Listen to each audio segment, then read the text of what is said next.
Hi, Gemma. This is the story of Skye's Rainbow's Journey. This is the story of Skye, a young gnome growing up with her gnome, Papa Salty. They live between the sea and the forest in a lighthouse that Salty built to signal other gnomes on the water the direction for safety to the shoreline while they're out on the water.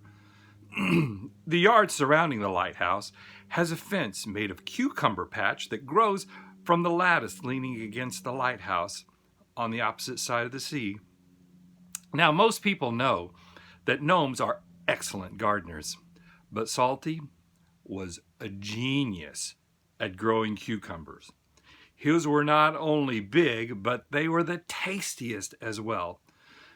So from time to time, from the time Skye could first walk, she and Salty spent their days watching the seas for travelers and tending to their cucumber patch. When Skye was very small, she started sleeping in her own room. She would sometimes wake up scared because she didn't know where her Papa Salty was. So Papa Salty fixed a light, the same kind of light that was in the lighthouse, only a smaller version. The beam of light shone all the way straight down the hallway and straight to Papa's door. There were a couple of times when Skye got scared, and she got up and followed the light to her Papa's room. But after a while, she would wake up afraid. She would look over and just see the light. And that would be enough that she knew she was safe because Papa was at the end of the light beam. Over the years, Skye grew older and more adventurous. She would spend more and more time outside exploring the woods and the sea shore around the lighthouse. One evening, she laid in the soft grass, resting from a long hike. Skye went to sleep. When she woke from her nap, she found the sun was long gone from the hills and that she was surrounded by darkness. Panic started to set in, and Skye was afraid. She was lost and she wouldn't find her way home. As she stood up, a beam of light landed directly in her eyes. It startled her at first, but when her eyes adjusted, she could see the light was coming from the window of the hallway that led straight to Papa's room. What a relief! The light would show her the way home and also light up her pathway along the way. Now Skye started to worrying a little bit about being in trouble with Papa Salty. She had never stayed out so late before. Papa Salty would certainly be upset. Now, when Skye opened the lighthouse door and stepped inside, there sat her Papa Salty at the dinner table, waiting on her to come through the door. "Are you hungry, lassie?" "Hungry? He's asking me if I'm hungry. Hungry after being lost and missing. Papa, aren't you upset and worried about me, where I've been?" Salty just smiled.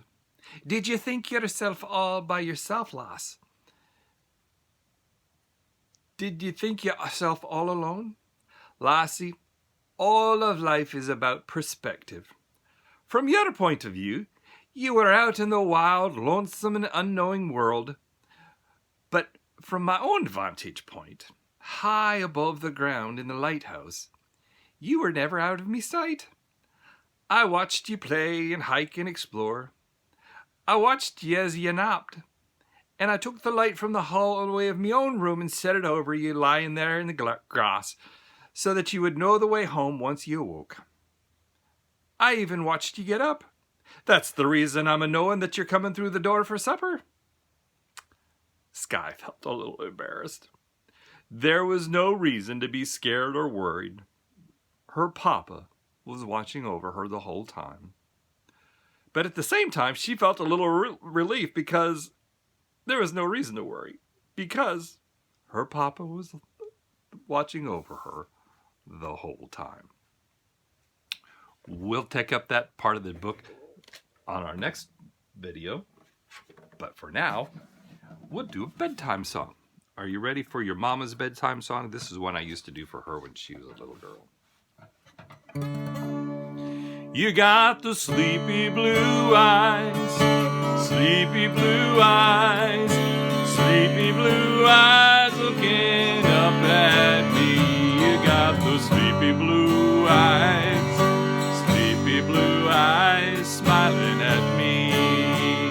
smiling at me.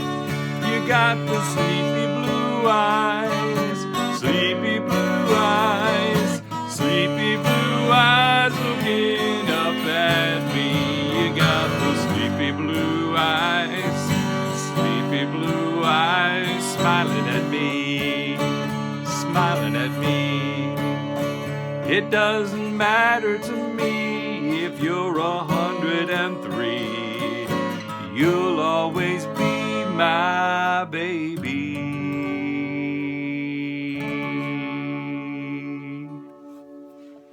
Love you, baby. Night, night.